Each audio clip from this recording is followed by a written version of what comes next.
Just a quick warning, as this is an absolute no-go.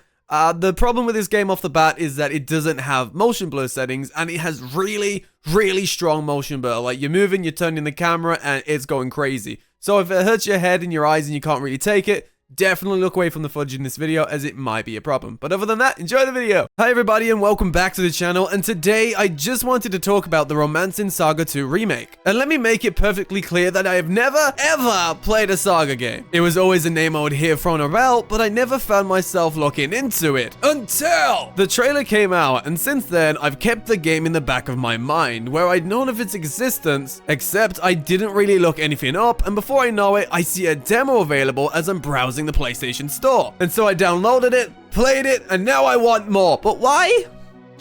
Let's get into that. In the demo, we play as Gerald, the Prince of Avalon, and he's the most precious being I've ever met in my life. We end up going on little excursions with his father, who happens to be the king, as he tries to prepare himself in the art of combat, even though everyone believes he should be in the library reading books like a nerd. However, time is running out as the kingdom is attacked by one of the legendary 7 heroes, which is a funny name to call them, as they seem the complete opposite of heroes. Like, look at this dude. Does he seem like a hero to you? This attack begins a new journey where we have the simple goal of taking back Avalon before the 7 heroes brings an end to the Empire. This attacker begins a new journey where we have the simple goal of taking back Avalon before the 7 heroes brings an end to the Empire. But the fun twist is that while I don't exactly know how this works, this story will let you use over 30 different characters and classes, using an inheritance system where if your chosen character dies or a certain amount of time has passed, you will have to choose a new character to take the mantle of saving the Empire, which is probably one of the most unique systems going on here. Is this the most captivating story of all time?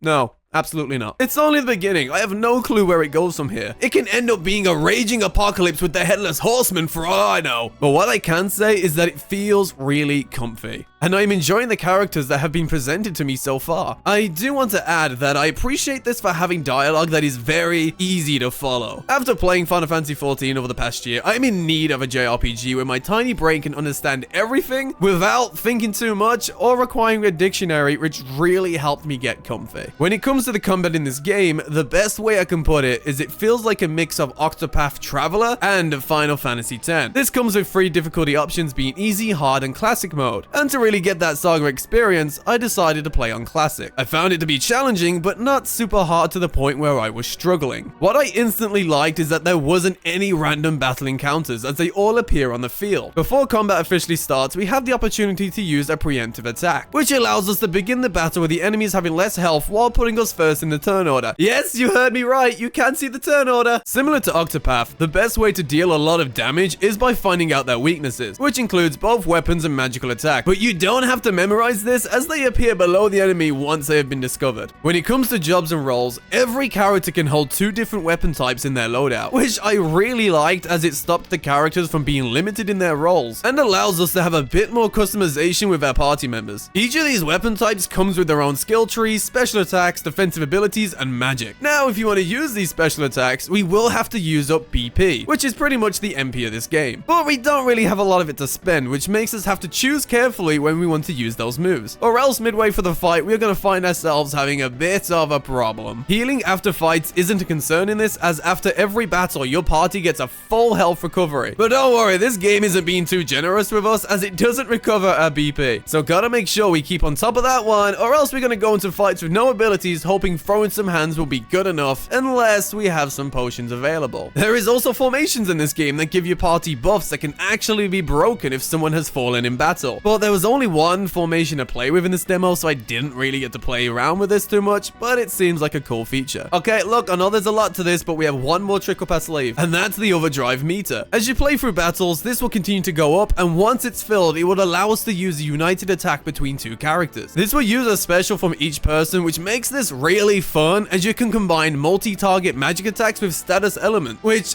absolutely saved my butt on a few occasions. Speaking of saving my butt, I'm not too sure if this is because I chose classic mode, but you can actually permanently lose units in this game. How this works is if someone HP drops to 0, then takes damage again, then I'm sorry to say it, but they're gone. This demo included 1 boss fight, so if you don't want to hear about any boss spoilers, feel free to move to the next section now. Did you click away?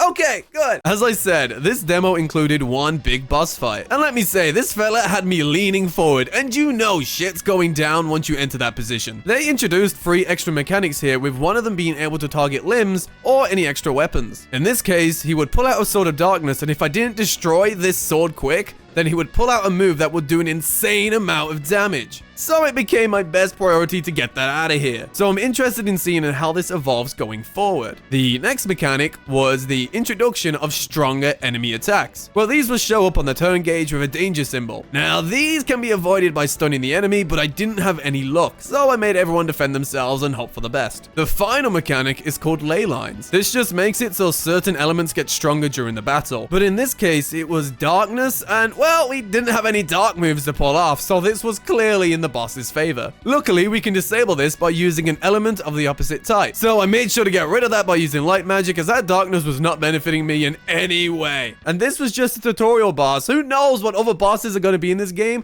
but I hope that they are as fun and as challenging as this one was. When it comes to going around locations and dungeons, this is where you can sense the budget of this game. While there are ladders, secret spots, and some sections which require a bit of platforming, it's safe to say that they are taking the linear route when it comes to exploration. Now, for me, that's not a big deal. I've always preferred the linear route when it comes to games. But I understand how it can be boring for some if they don't find themselves exploring too much. But again, let me add, there is still a reason to look everywhere, as I managed to find ladders in the kingdom which led me to some good loot. Movement, again, isn't the smoothest, and you could even call it stiff visually. But I can say actually playing the game feels a lot better than it actually looks, and I didn't have any issues going from A to B, whether I was jumping, sprinting, and even climbing up ladders. I'm sure we have all played games where the model will get stuck when walking around due to tiny models on the floor, and I can say that this does not happen. There is no tiny rocks getting in our way. How progression and equipment works is pretty interesting. Instead of a level system where going from 1 to 2 would make a character stronger, how this game does it is each stat and weapon type has their own XP. After each battle, XP for both HP and BP will be granted, but when it comes to weapons and abilities, these actually level up depending on what you use in battles. For example, if a character only uses a bow and their healing magic, then they will gain XP. When they have gained enough XP, it will then level up, making that character more proficient with that skill or weapon. As they level up, characters will begin to unlock more special attacks. However, these aren't just given to you by just leveling up, as eventually in battle, you will see a light bulb next to an attack. This means there is a chance for you to unlock a new ability upon usage. Now, it's not 100% guaranteed. I had to click a light bulb so many times until I unlocked the next move for one character, while another had learned 2 or 3 in that same time. When it comes to loadouts, you have your weapons, armor, and potions per character as you come to expect in an RPG. But this is a game where you don't necessarily want to put the best defense armor on a character, as it can cause them to encumber and to be slower in battle, which is where we have to think about what roles the characters have, and how to prioritize them, or else you might end up with a healer getting the last turn in battle. Now, this didn't appear on the demo, but as I was looking through the menus, I saw a tutorial that mentioned expanding the empire and buying facilities to gain income. Apparently this has impact on proficiency, enemy strength, and other factors, but I didn't get to try this out. But what I can say is that I am ready to play Empire Tycoon. As I mentioned previously, this game doesn't have a big budget, so it doesn't get the opportunity to spend a lot of money making sure it looks and sounds good. But you know what? I think they've managed to create something really nice here, even with all of their limitations. I don't have to say much, as you can tell by the footage here, that the character designs don't really stick out as unique apart from a few standouts. And I think that's okay, as I think they have done the important aspect of making sure a character's design fits with their personality. Like, I can look at this dude and know that he lives for combat, but not exactly for our kingdom, if you get my gist. The entire color palette of this game is really nice to look at. Whether you are running around the kingdom or some dark caves, it's always pleasing to the eye without being overbearing. But because of the low budget, there isn't a lot of detail to this game. In fact, you can see soldiers animating at a low frame rate even when you are right next to them, when usually this is just from afar. Because of the small areas, lack of details, and NPCs being at a low frame rate, it doesn't show that this game runs at a smooth 60 FPS, which I think is more important than adding some extra leaves. The soundtrack allows you to choose between the original and the remade OST, which I think is a must for any remakes, especially RPGs, as nostalgia is a hell of a drug. The music has sounded really pretty so far, and intense when it needed to be.